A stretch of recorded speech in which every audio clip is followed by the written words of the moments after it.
ఏడుకుండలవాడ వెంకటరమణ, ఆపద మొక్కులవాడ అనాథ రక్షక,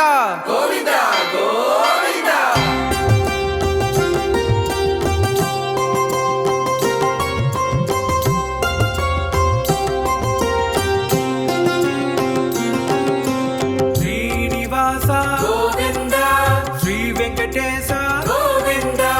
భక్తవత్సల గోవింద, భాగవత ప్రియ